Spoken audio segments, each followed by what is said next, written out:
You can tell how you're doing in terms of fulfilling your life's purpose, doing what you intended when you came, by the way you feel about your desires.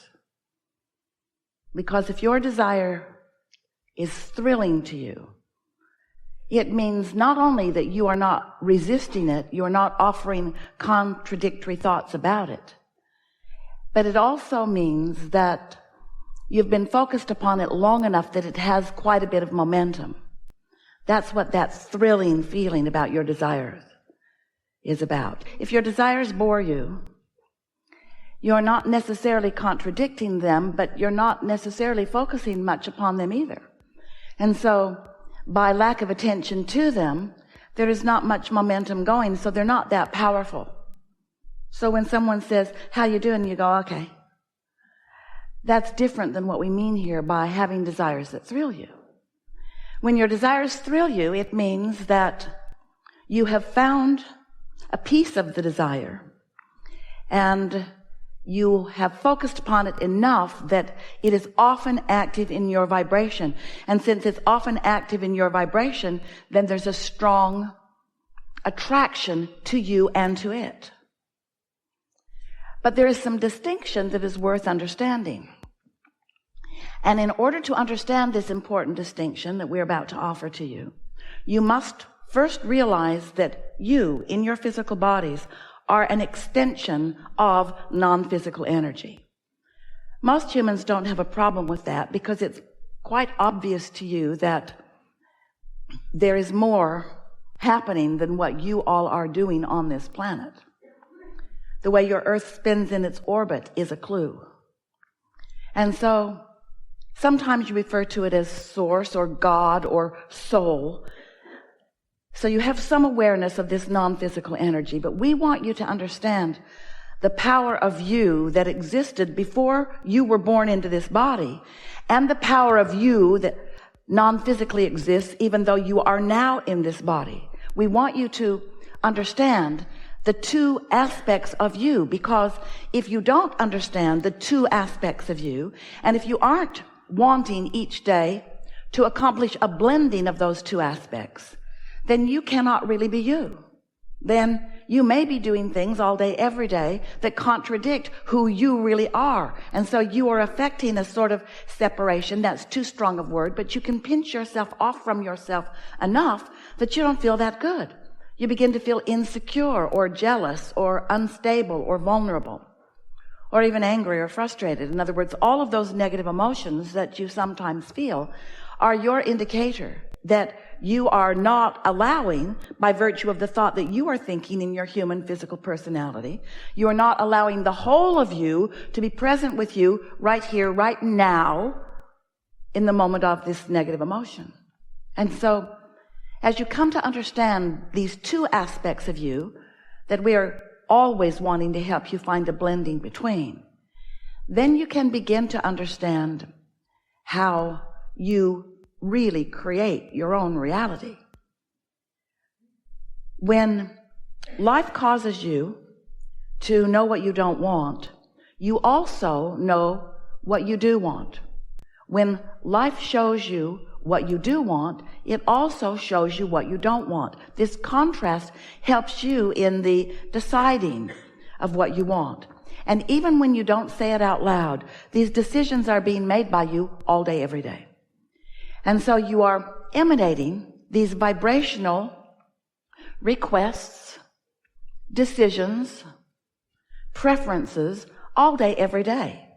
And this stream that is flowing through you, that we are going to today, just for fun, to call your stream of desire, this stream of desire that is emanating from you, is received by this larger part of you. That non-physical part of you, that even though you are in this body, this non-physical part of you, the source part of you, now understands more that you have discovered, just like you said you would, in this time-space reality. New ideas, new experiences, new exposure to new life.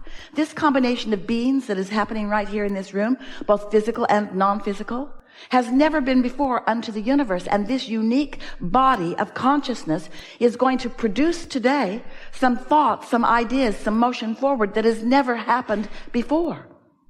And so as you combine with the non-physical part of you, you are powerful. When you don't, not so much.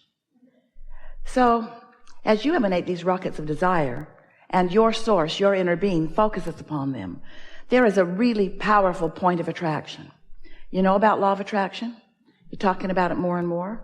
Law of attraction is the law that manages all frequencies in the universe. And since you are vibrational most of all, then your frequencies that are being managed is important. If you don't know that you're a vibrational being, then frequencies don't mean much to you. You just think you're seeing things and hearing things and smelling them and tasting and touching and doing stuff. You don't realize that you're creating through your vibrational focus. But once you come to understand that you are a vibrational being and that you are creating through your vibrational focus, then you might be a little more interested in law of attraction which manages all of those vibrations. Law of attraction says that which is likened to itself is drawn. Law of attraction is what makes all your frequencies match up the way they do. It's why your televisions work. It's why your cell phone works.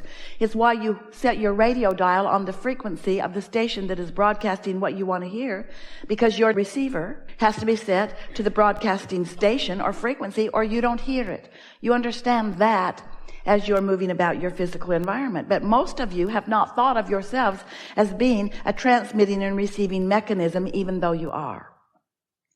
And once you understand that you are, then you can begin to understand why things happen the way they do.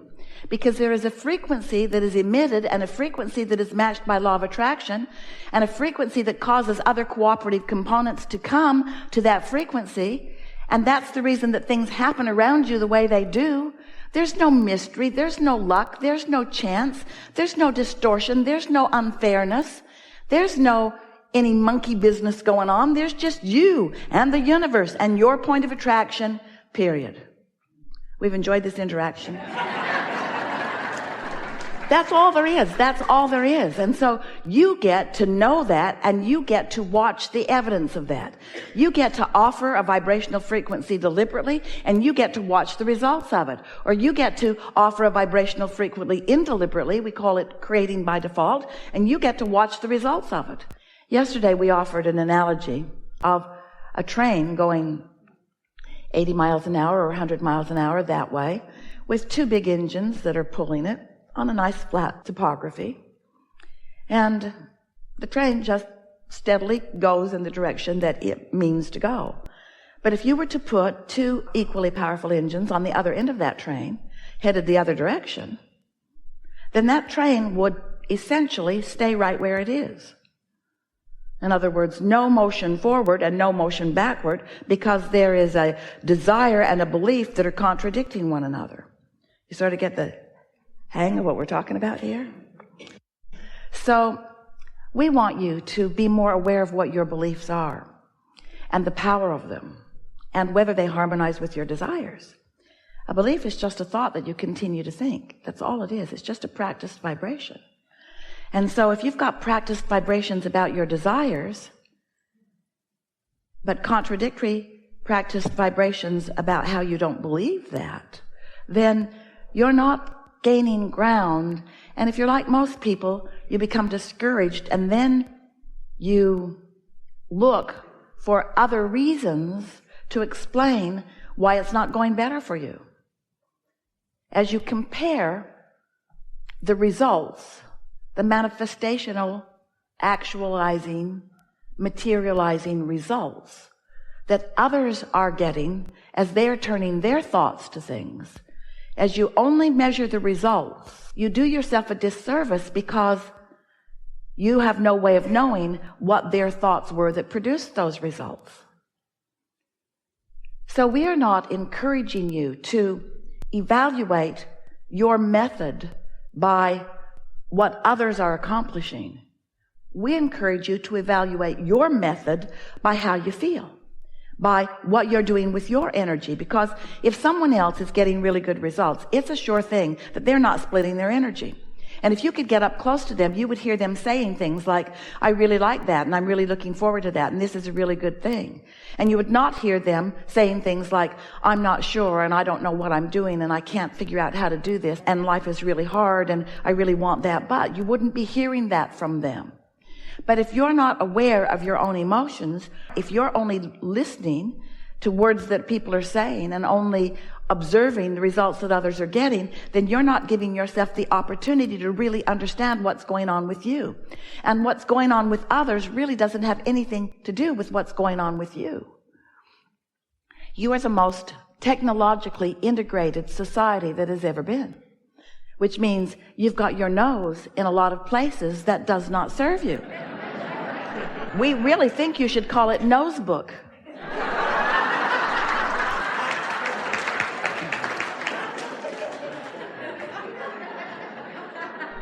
And so by giving so much of your attention to things that you don't have any control over really, you're just observing them, then you practice thoughts.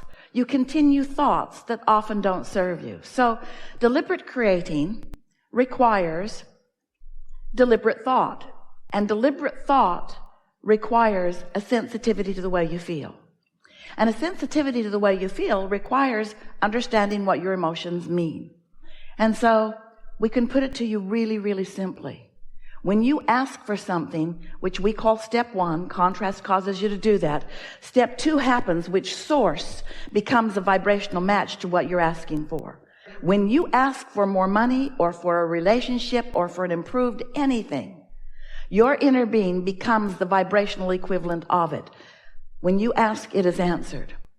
But it is answered in a vibrational frequency that has a point of attraction that begins to attract the cooperative components.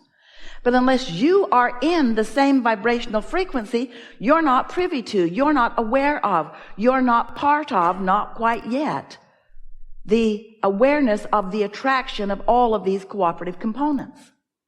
So for a while, in order to get you to understand this vibrational world that we are wanting you to understand completely, we explained about step 1, you got that. We explained about step 2, it's answered. You didn't really get that because you couldn't understand why, if it was answered, why you couldn't see it yet. So we began to describe to you that it's happening, it's being answered in a vibrational realm, and you don't like that because it sounds like smoke and mirrors. It sounds like we're just trying to trick you into believing that you're getting what you want, even though you can't from your own resources see it. But we want you to understand that vibration precedes the manifestation. And once enough vibration is amassed, then it gets big enough and big enough and big enough that eventually you may begin to translate it through your own physical senses. So there's this vibrational reality that has amassed. It's so important that you believe in this vibrational reality. We gave it a name. We call it the vortex. The vortex of attraction is this swirling mass of energy that is bringing to it all things that you have asked for. Wrote a whole book about it, so you'd think it was real.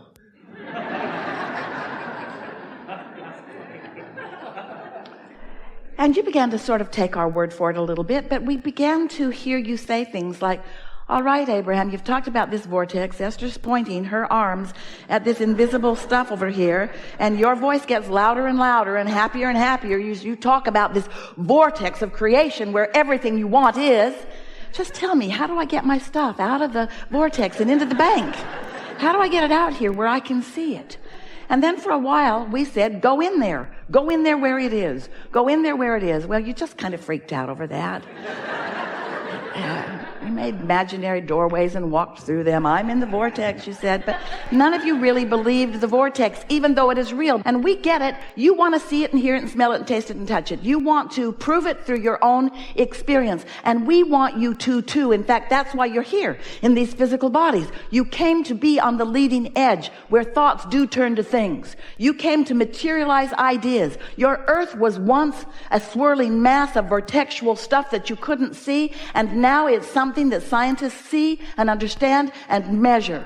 So much that was once only a thought is a physical reality. That's what this is all about here. This time-space reality where you are the genius creators who now turn more thoughts to more things.